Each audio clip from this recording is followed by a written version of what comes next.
Hello, hi viewers. I am Dr. Elizabeth Varshapal. Welcome to the podcast. Education a world on stage. I have with me a very special guest.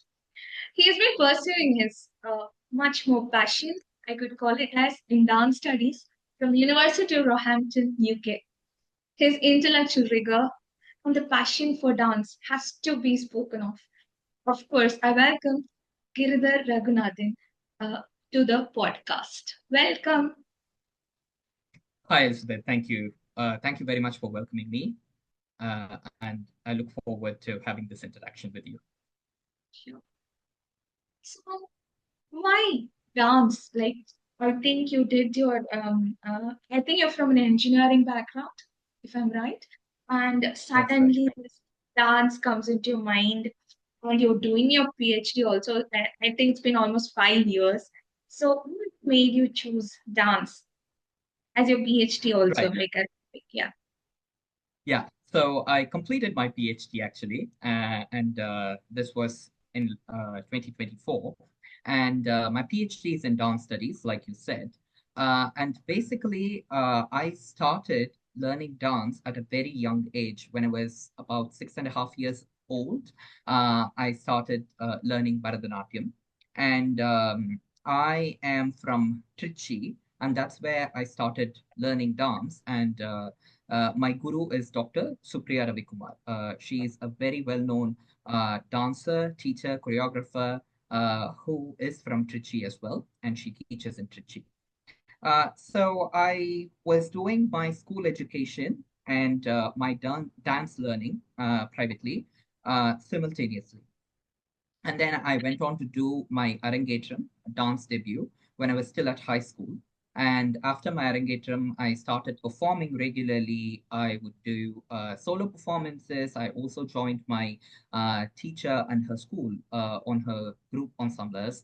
And I started teaching dance privately since I started my engineering degree. So, my undergraduate engineering degree. So basically, I had a passion for both science, biosciences in particular, and also Bharatanatyam. So the journey has been parallel.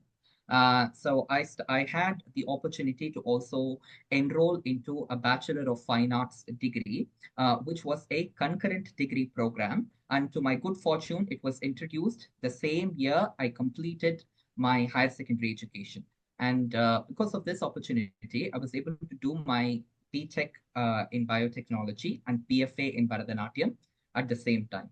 And afterwards, I went on to do my MTech in medical nanotechnology with a full scholarship from the Department of Biotechnology, Government of India.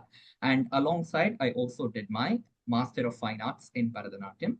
So it's been great. And also, I think because I was a commuting student, I had a lot of advantages. I did not have to relocate to a different city and thereby think of how I'm going to continue with my dance performances and dance classes, etc.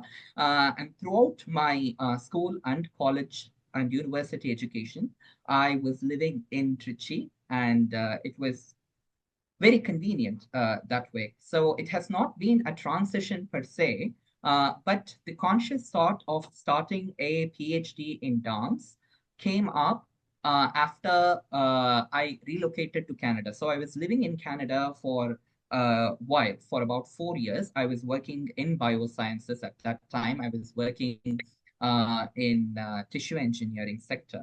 And it was during this time, I was living by myself, and also I was living in French Canada. And at that point, I was still learning French. And to be able to find more opportunities to perform in a part of North America where Bharatanatyam is not very popular, and even to find space for me to rehearse and practice was a bit of a challenge, to be honest, at the beginning. And that was when I started consciously questioning and introspecting what I wanted to do further. Of course, I had a passion for research, and I wanted to apply it to my passion for dancing. And that is how the idea of a PhD in dance came up. It's always a stereotypes. I have personally felt like So, for example, the classical, if you say Bharatanatyam dance, generally there's a stereotype or gender stereotyping that, okay, this is for women. So, did you have any problems like that? Did you face any challenges breaking the stereotypes? Or was it in Trichy or a particular place that you found this? Or did you find that also in UK? Or was it the same? What is your take on that?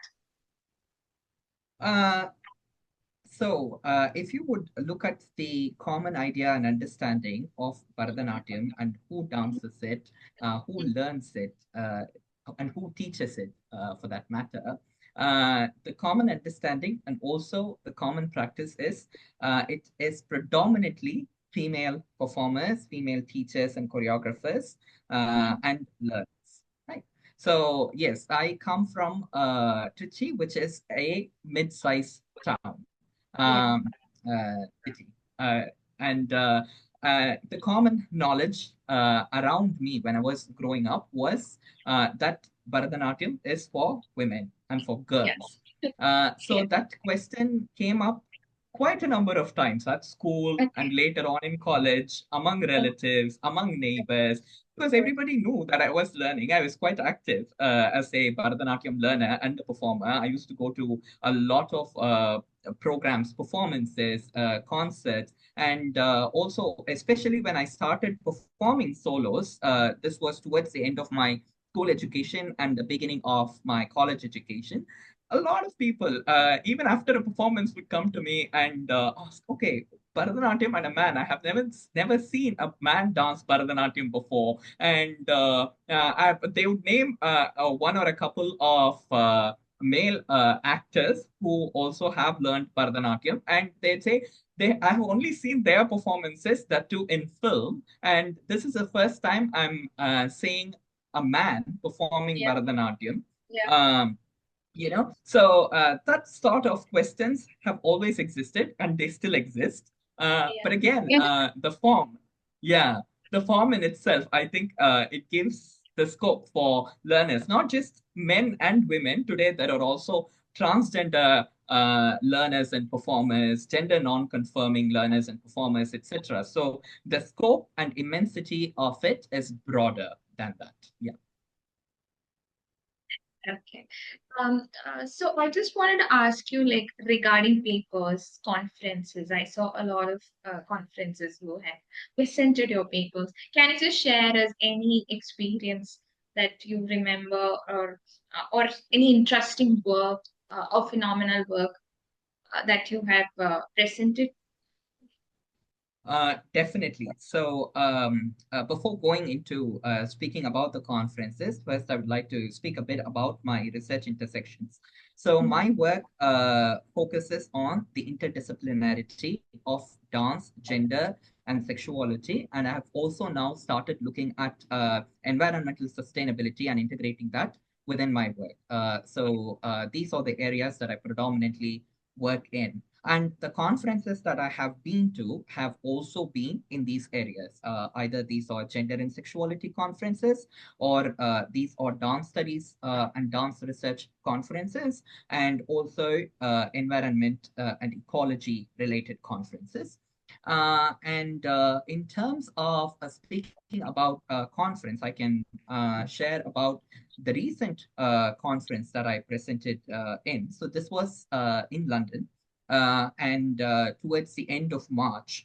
So we had SADE, South Asia Dance Equity Conference, and I was invited to present a talk there about queer perspectives in Bharatanatyam.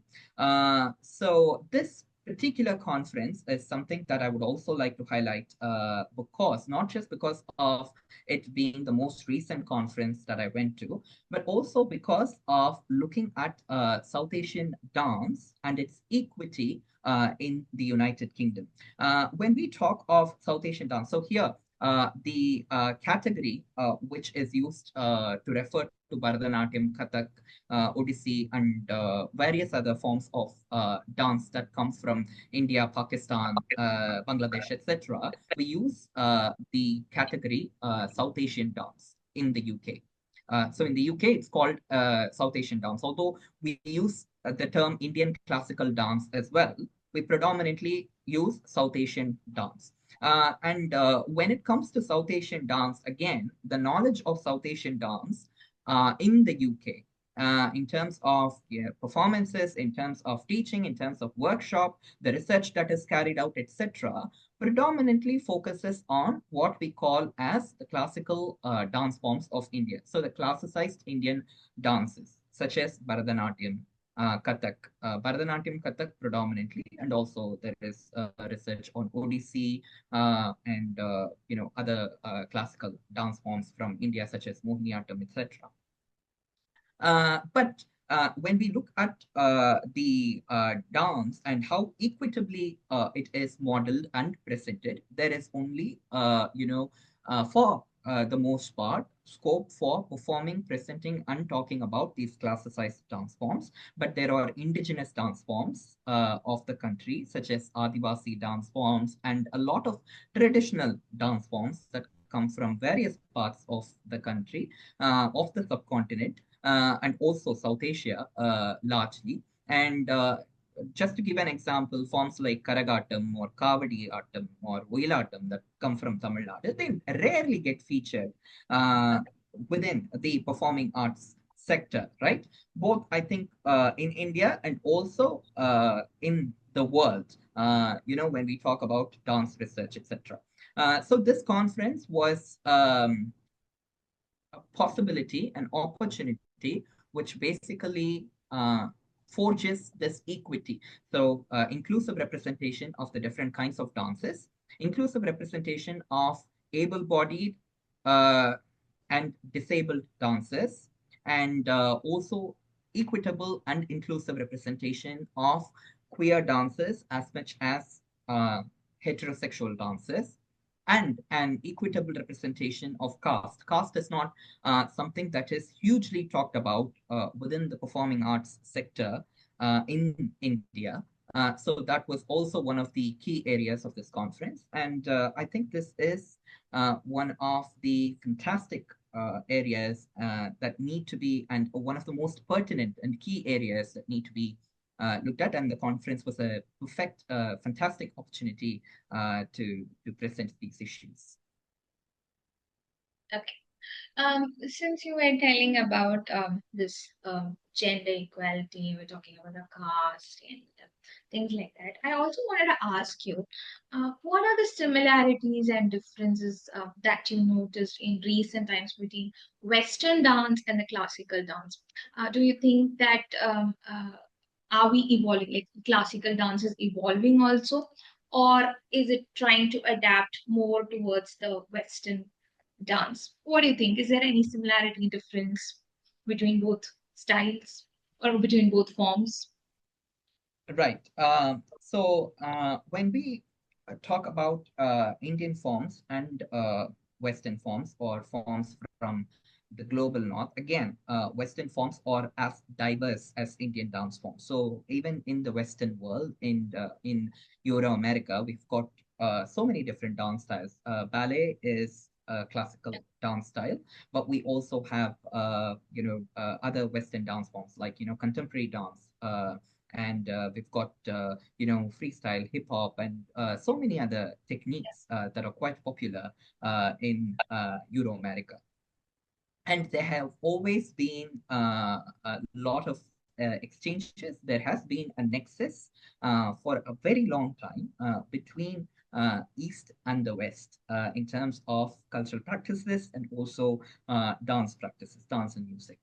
And some of the aspects that we use in classical Indian dance today, such as lighting and stagecraft, or itself aspects that we borrowed from Western dance and theater, and also the way we produce and market, and the way we take these dance performances globally.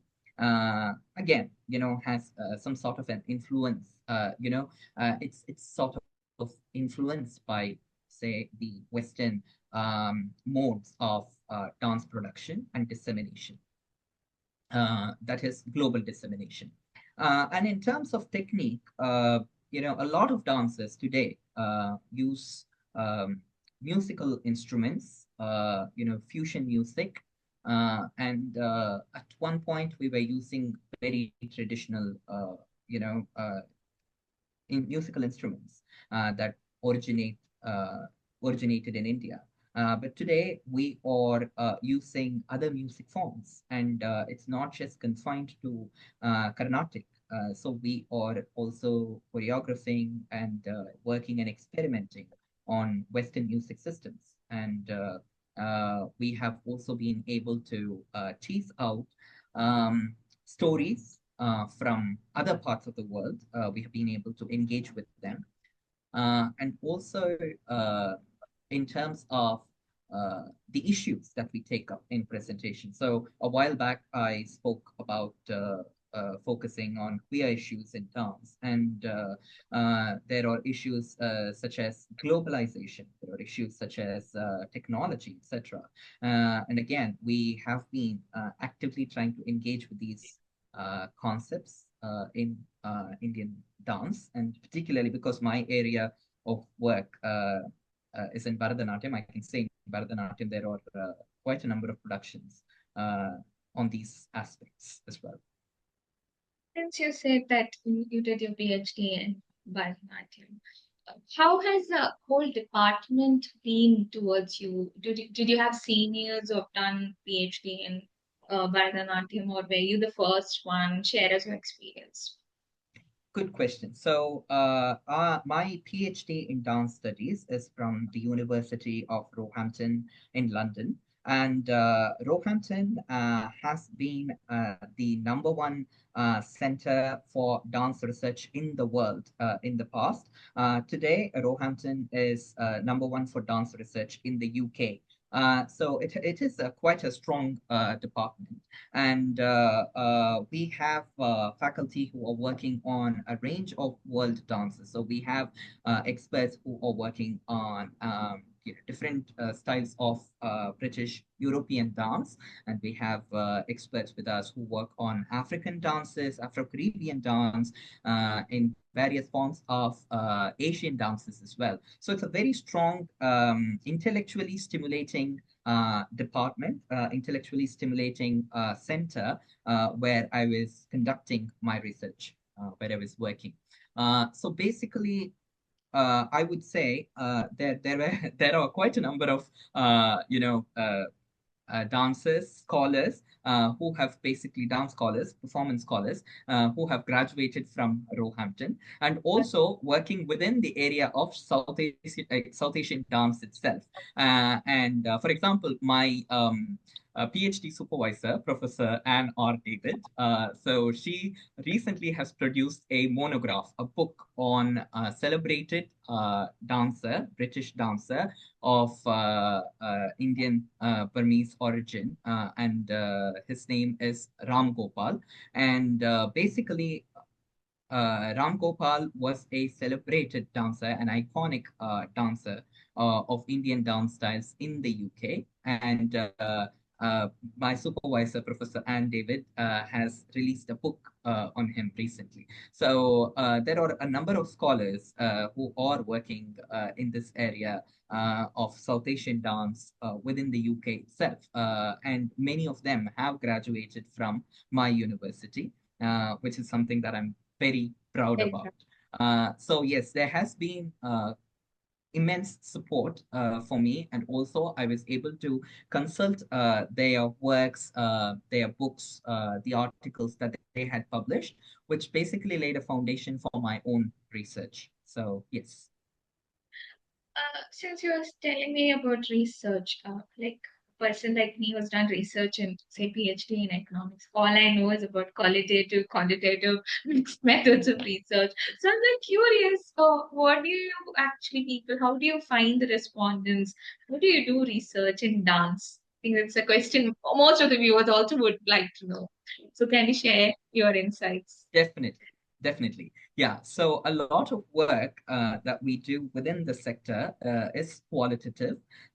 So we engage with methods and methodologies such as ethnography and recently digital discourse analysis, and there is a lot of archive research, and we engage with autoethnography, practice-based research, practice-informed research. So these are some of the methods and methodologies that we engage with. And there have been, scholars and PhD and master's dissertations which have focused on quantitative data as well. But the immensity, so for the most part, we work with these qualitative tools that I spoke about. And For example, in my research, I actively engage with the methodologies of ethnography and autoethnography. And for those of our viewers who do not know about these social research methods, ethnography is basically studying, analyzing, about people who work within the area. And autoethnography, it basically engages with the self, analyzing, looking at the lived experience, etc. And practice informed research methodology is a methodology where research informs our practice and practice informs the research itself. Just to simplify it, so when we look at a particular choreography, a choreography does not emerge without some level of background to it. If a choreographer is choreographing a piece, there is basically something that stimulates them to choreograph that piece in a certain way, right? And this stimulus could come from the social learnings or the cultural understandings around them, and the way they have trained in the technique, the way they think about the technique, etc. And that reflects on the choreography. And when we revisit the choreography, when we come back to look at the choreography in itself, uh, these questions once again emerge. The questions of how knowledge is produced based on the social and cultural learnings that the choreographer carries. And it's very interesting because the choreography emerges from the social and cultural. And once the choreography is presented, it is analyzed through the lens of social and cultural scenarios, which basically completes the loop, if you can say so. So these are some of the methods that we engage with, and yeah, so quite different from the quantitative methods that economists such as you use, I suppose. Yeah.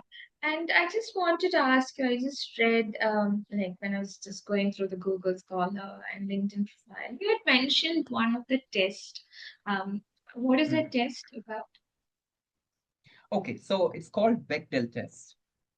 Bechdel. Okay. And I published a case study basically on Bharatanatyam, and because as I mentioned, my work focuses on dance, gender, and sexuality. And to give some context, Bharatanatyam is itself, as a form, just about 100 years ago, it was predominantly performed and learned by female practitioners. So it had a court tradition. So Devadasis at one point of time, the hereditary dancers, traditional practitioners. So they basically uh, learned and performed the form. And there was a lineage which was created based on it. And at one point, when the dance sort of acquired, let us say, a new dimension. It was introduced in institutions. So all this was around, India becoming independent from the British rule, etc. And when the dance was institutionalized, basically students. So when it was introduced like a curricular model, the way in languages or science or mathematics are taught in schools and colleges. So the same way when Bharatanatyam was taught at institutions, both male and female students started joining these courses. And today we have a number of male students and male performers also as a result of it. But the form, the repertoire, when you look at it, the way the form is taught, the elements that the form holds, because it was predominantly a tradition that was practiced by female dancers, the protagonist in these dance songs, dance pieces, will predominantly be a female protagonist. So this is a female, a heroine, who is singing and dancing her love for a man, her hero. And Okay. this hero can either be a male deity uh, or it can be a king, right? And basically, this whole idea, although it is a female protagonist who is singing and dancing, uh, the person who is praised is a male deity or a king, right? So it's a male being. And necessarily, this brings us to a question, a very key question as to why. So, even within this performance practice, is it always the male gender which is foregrounded? Even if the performance is actively engaged and performed by female dancers, so they still only talking, thinking, and praising or longing for a man. And in society, if you look at the society also, for the most part, all conversations are geared towards men, isn't it? So a woman is expected to quit her job just to take care of her husband and kids. And if a woman does that, it is so normalized to the point that nobody asks a question about it. But if a man does that, it becomes sensational, isn't it? There is basically an analysis. So this is used quite a lot in film studies, and it's called as Bechdel test. All right, and it has three basic requirements. So for the test to be carried out, there are three basic requirements. First, the piece should have two or more female characters, and they have to talk to each other about something that is other than that of a man. Okay, so these are the three conditions, right? And when you look at Bharatanatyam in itself, a traditional Varanam or a Padam that we perform. So these are dance pieces that we perform in Bharatanatyam. So it is prefaced in such a way that the female protagonist laments about her separation from her male lover, and she's lamenting to either her friend or a messenger or to her mother. So someone who is of another woman, all right, another female character. So now you have got two female characters, right? And the second is there has to be a dialogue between them, which again is facilitated. So basically, this is one dancer who is performing both the role of the heroine and the friend and the female friend, right? And so there is this dialogue between the heroine, the protagonist, and the female friend. So these two conditions are established. Okay, well and good. And what about the third thing? Are they discussing anything other than a man? Well, traditional choreography, like the traditional songs that we have within the repertoire, predominantly it's about, oh no, I'm missing my lover, and he has gone away, or he has started um, paying attention to this other woman, so he has forgotten about me, and it pains my heart so much, and I'm suffering here all alone. Please, can you go to him? Please take my message to him. Please bring him back. Can I not unite with him? Oh, he is so praiseworthy. He is valorous. He is strong. He is admirable, etc. So the conversation, for the most part, now is geared towards a man, right? So I was actively engaging in an exercise for this case study where we are trying to test out the possibility of a choreography which would in turn qualify the Bechdel test. So basically, can we choreograph pieces where we do not only just lean on the longings for a man, can we think of something beyond that? Of course, we are working within the traditional boundaries of the form, right? But are we still trying to bring out a choreography, let us say, on female empowerment? Are we talking about women who are strong successfully? So we looked at some of the historical figures, right? And even in the modern world, there are quite a lot of women who are empowered, right?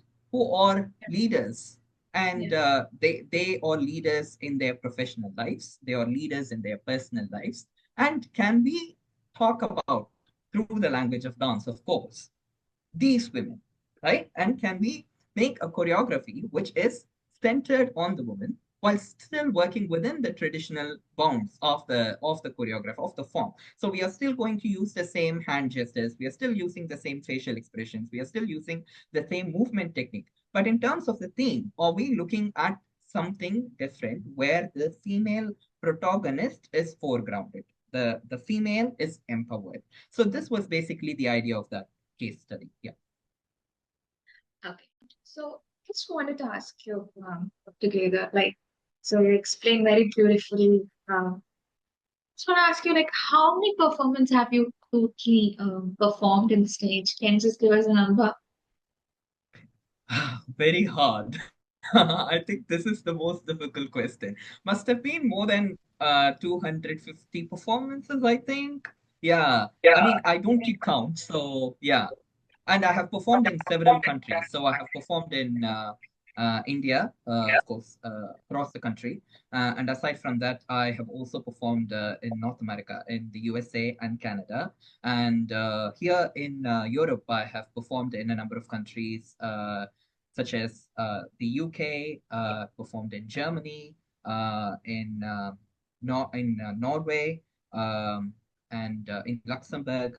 Yeah, Sweden. So yes, there are a number of countries that I have performed in, and I think about And 250. I've just been looking at your YouTube videos, and you have covered different perspectives of Mhm. genderless life.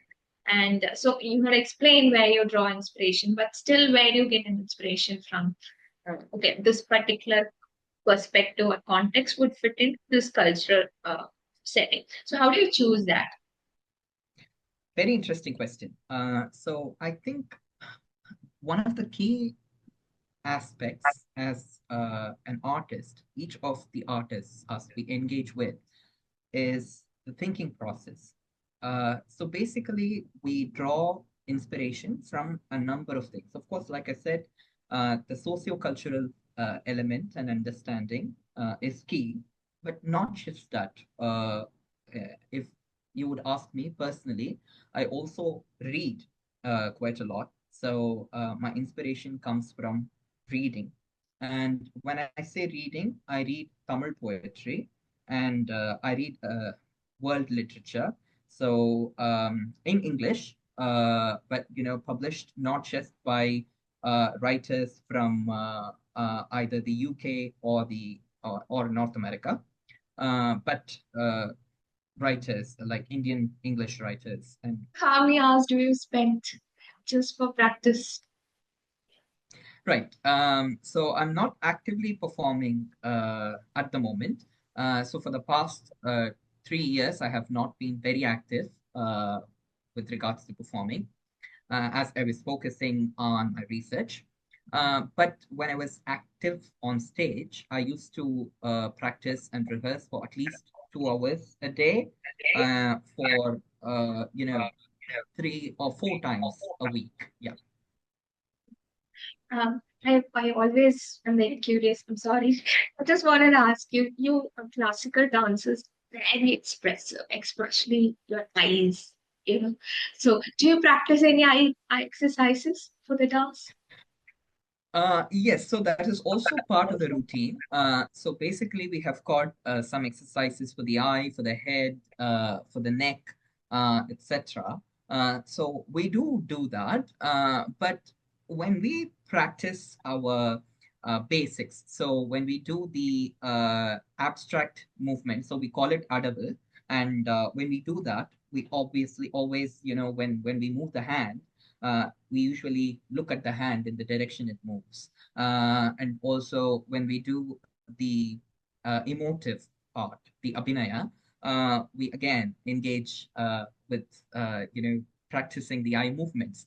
And when you do the abhinaya, basically, so it's interpretative, and your head, your neck, your eyes, your hands, all of these come together when you do that. So automatically, that becomes a way of practicing or training the eyes. So yeah, Okay. So I just wanted to ask you, you have co-authored few some books, right? So chapter. would you like, can you just explain the audience of maybe a general view, what is book about? Right. So this is basically, the paper that you're referring to is on global theater theories, and I co-authored it, rather thanks to the generosity of my director of studies, Dr. Glenn Odom, in inviting me to work on the paper with them. Uh, and yes, so again, when we look at theater theories, quite a lot of theoretical knowledge that is developed on performance and theater in the global north. So the global north is the term that we use to refer to Europe and North America. So quite a lot of knowledge that is produced is based on the Western theater theories and dance theories. And it becomes very important for us to decentralize that knowledge, because there are different knowledge systems that exist across the world. So there are African knowledge systems, there are Caribbean knowledge systems, there are South Asian knowledge systems, etc. And this issue basically looked at world theater, and it was basically an attempt to look at the Natya Shastra and also Nigerian theater. So sort of a comparison. And yeah, that was the work that you mentioned about. I think this is going to be the most tough question I'm going to ask, but still, I thought I will ask you. It's like one hand you're teaching, another hand you're research, another hand you have a performer. What would you choose out of these three? What would I choose? I would prefer to wear multiple hats, to be honest, because as much Okay. as these are distinct, they also blend with one another. So my work as a performer is informed by my work as a researcher and vice versa. And my work as a teacher, so basically I teach modules at the university level. I have had